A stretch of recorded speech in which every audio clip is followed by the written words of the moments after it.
Baking soda? Check. Vinegar? Check. This simple cleaning routine uses non-toxic household ingredients, and trust me, your clothes and your nose will thank you. Step 1, add hot water. First, we're going to fill your washing machine up with the hottest water it can handle. Step 2, add vinegar and baking soda. As your washer fills, grab 4 cups of white vinegar and pour it directly into the drum when it's about halfway full. Let the machine fill some more and then sprinkle in 1 cup of baking soda. This fizzy combo will break down buildup and residue inside your machine. Step 3 is let it soak. Once your washer is full, let it agitate for a minute or two to really mix up that baking soda and vinegar well. Then open the lid and let everything soak for a while. Step 4, wipe away gunk. While things are soaking, grab a microfiber cloth and dip it in the vinegar water.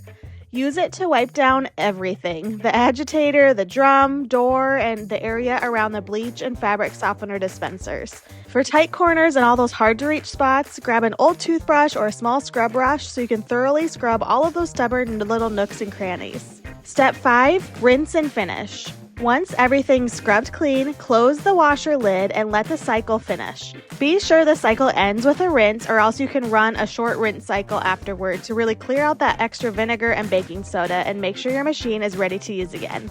And that's it, your washing machine is going to look fresh and smell amazing. Today we're grabbing oranges, vinegar, and baking soda for a simple, eco-friendly cleaning hack that actually works without the need for any harsh chemicals. First, we're going to peel 2 oranges. Put those orange peels inside a glass jar. You can use any mason jar you have around the house. Now fill up the rest of the jar with vinegar and make sure the vinegar completely covers your orange peels. Now you can tighten the lid on your jar and let the jar sit in your fridge for anywhere from 5 to 14 days. And now we have a natural, eco-friendly cleaning solution that's all ready for you to use. Just pour that vinegar out of the jar and into a spray bottle, and you're all set with a really great, effective cleaning spray. Let's test this out on cleaning this oven. There's a ton of grease and grime and burnt food stuck to the bottom of this oven, and it really needs a good, thorough cleaning today. First, we're going to sprinkle the entire area with baking soda,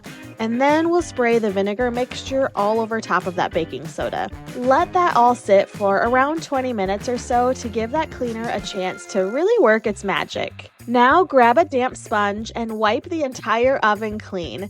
You will be amazed at how much grime wipes away without any scrubbing required. Just wipe everything down with a sponge and you'll see a really clean oven surface underneath. Finish up cleaning your oven by rinsing everything with clean water and drying it with a cloth, and you're left with a sparkling, clean oven without the need for any cleaners with harsh chemicals. Is your kitchen dirty? Let's go over some tasks that you should do to get it back in check.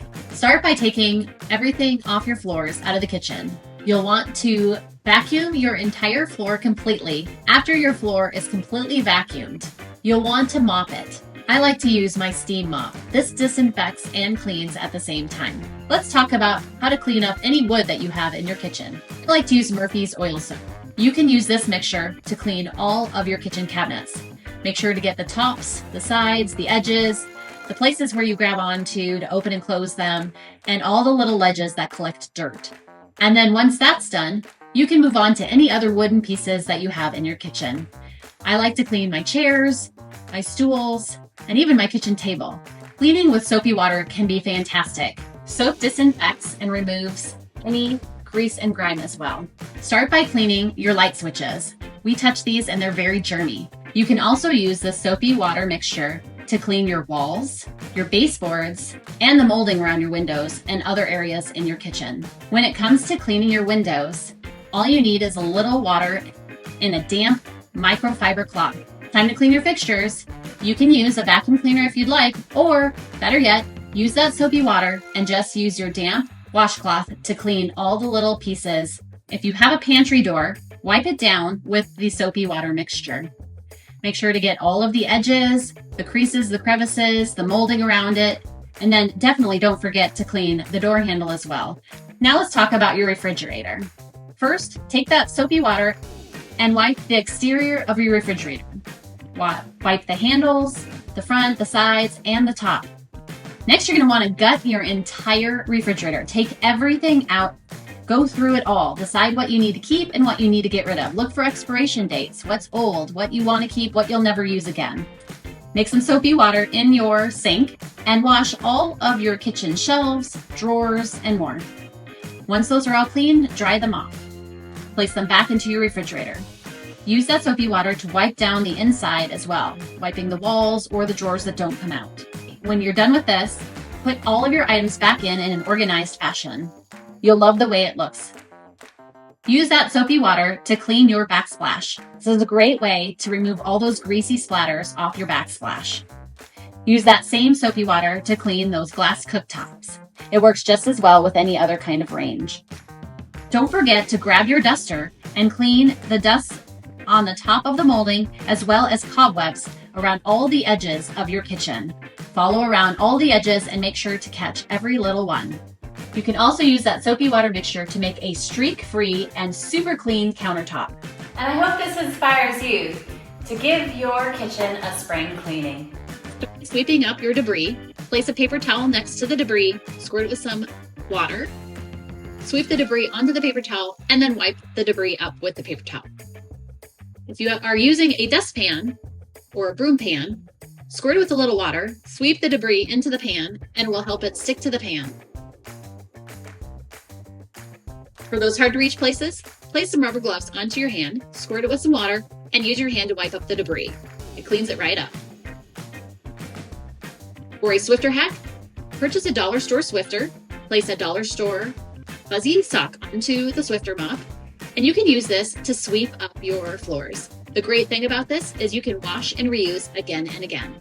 Another alternative is to squirt it with some water and use it as a reusable mop. This works great on laminate floors, wood floors, and tile floors. See the dirt? Now all I have to do is wash and reuse. For cleaning tile floors, start by placing 1 part of vinegar into a bucket. Place a pool noodle onto your faucet hose and the other end into your bucket. Fill the bucket with water, 9 parts water. Dip a deck brush into the mixture and scrub your tile floors. This will clean all the pores and the grout. Then, with a mop, give your floor a warm water rinse. You can wash the mops afterwards and reuse them. If your vacuum cleaner is starting to smell a little stinky, this is an easy hack. Throw some baking soda inside either the bag or the vacuum cleaner itself. This will deodorize the vacuum cleaner and keep your air smelling fresh. To clean your grout, place your soft scrub into the grout. Use a toothbrush to scrub it into the grout and let it stand for about 10 minutes. Wipe it up with a clean, damp rag. Today we're going to cover some eco-friendly cleaning tips, and we'll cover topics like counters, sinks, faucets, tile and grout, tubs, soap scum, showers, and more. So we're going to start with creating some cleaners, and I like to use these reusable glass bottles, and you refill them with the cleaners that you make. This is an all-natural soap, good ingredients, no harsh chemicals, and this one is unscented, so good for anybody who is sensitive to fragrances. So this will be the base of our household cleaner. So this glass container holds approximately 2 cups. And what we're going to do is put 4 tablespoons into the bottle. Next, we're going to add water and fill it all the way up to the top. Now that the lid's on, we give it a little bit of a shake to get that soap mixed in with the water, and this one is ready to use. All you gotta do is spray your cleaner on, and I like to use washcloths that I can reuse so they're eco-friendly. So I just buy washcloths, and then I throw them in the wash, clean them up, and use them again. So this cleaner is great for granite countertops. It's good for any surface. It will not hurt any surface. Once you're done, you rinse your little washcloth out and you can give it a little rinse, like so. This cleaner is also good for sinks. So you spray it in there, and again, using a reusable washcloth. You can also cut up t-shirts that nobody uses anymore, or kids outgrew that maybe have stains on them, and you can use those as well. You get it in there good and you clean it all out. When you're all done, rinse it, and your sink is clean. Another quick tip, sometimes I just go ahead and fill this with soapy water. If I don't want to use the spray bottle, fill your sink with soapy water like you're going to do dishes, get your clean washcloth, clean your counters, clean your sink glass, and that's that easy as well. Now we all touch our faucets and they are so germy. So do not forget to use your cleaner. And again, you can go through as many washcloths as you want because you're going to wash and reuse them. But you'll go ahead and get it good and clean, kill all of those germs. And then go ahead and rinse it all out and clean that soap off, like so. The best way to buff a faucet afterwards is a good old microfiber cloth. These you can use dry or damp, but you just go in and wipe the faucet with the microfiber cloth and it shines right up. No need for harsh chemicals. And then you can wash these as well. Make sure to follow the directions with these microfiber cloths as some cannot be put in the dryer, especially with fabric softener. For this next one, I'm going to use another glass bottle and they come with labels so you can label them whatever you want. So for this one, I'm using vinegar and I'm gonna pour in approximately 1/10 of vinegar in it, and then I'm gonna fill the rest with water. So for this, I'll be using a mild abrasive sponge. Make sure that your tile or grout is capable of taking this, otherwise you'll want to use a washcloth or something not as strong. Now please note this is vinegar, so if you have any granite in your shower, do not use vinegar. Vinegar is an acid and it's really hard on granite, so you would want to use the other Castile soap. So I'm going to go ahead and spray the vinegar mixture onto the tile and the grout. And then you use your sponge or washcloth onto, and it will get your grout clean. This is great for floors as well, your backsplashes, any of that. So I'll continue washing the tile, and then all you do is rinse it off when you're done. And again, these I throw in my washing machine so they get super clean. Can you see all this white here? That is mineral deposits and soap scum that ends up on your shower. Now, mineral deposits can etch your glass, meaning once they're there, it's really hard to get them back off. So once you get it all clean, if you see marks that are just not coming off now like these, that's soap scum. But if you find little glass etching on here that's not coming off, that's from your mineral deposits and it's etching at your glass and you won't be able to remove it. The best way to take care of that is after you shower, make sure to squeegee your glass every time. So there are two ways to work at your glass. One is to spray it with vinegar, especially if you have those mineral deposits. This will eat away at them and help you clean them. Be careful again of what kind of sponge you use because you don't want it to scratch your glass. And then you just scrub your glass and you'll get all those deposits, at least as most you can. Now again, if it is permanently at your glass at this point, you're not going to get it to go away, but you can stop it from getting worse. And then you'll rinse it all off. So I'll go ahead and keep doing this, and then we'll talk about what's next. Now we're going to talk about another great cleaner that most people have in their homes, and this is baking soda. I put my baking soda in a mason jar with a screw-on ball top that has a sprinkler in it. Now baking soda is great for sinks, especially cast iron ones, but it is abrasive. So you can sprinkle this in your sink and scrub your sink. Works great on stainless. But let's talk about how to make a less abrasive cleaner for your home.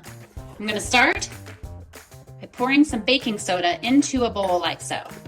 Next, I'm going to take some of that Castile soap, put about a tablespoon in, and give it a little stir. Now, you want this to make a paste. So if you don't have enough of one thing or another, you just keep mixing it until you get a paste substance. And you can make more or less. It's really up to how much you want to have because you can leave it in a container like this so that it's ready to go, but it should be of a nice consistency like this. Just gonna scoop a little of it onto my sponge. And now you just work on scrubbing at your floor, like so. So now this is disinfecting and giving a little scrub because in my basin, it's bumpy in here, so it's getting into the cracks. And then this is also good for fiberglass sinks and showers because we don't want to use anything abrasive in those, they'll scratch. And these can be applied to just about anywhere in your home, and they're so eco-friendly and no harsh chemicals. I hope this inspires you to do some cleaning of your own. Thanks for watching Hometalk, and I'll see you next time.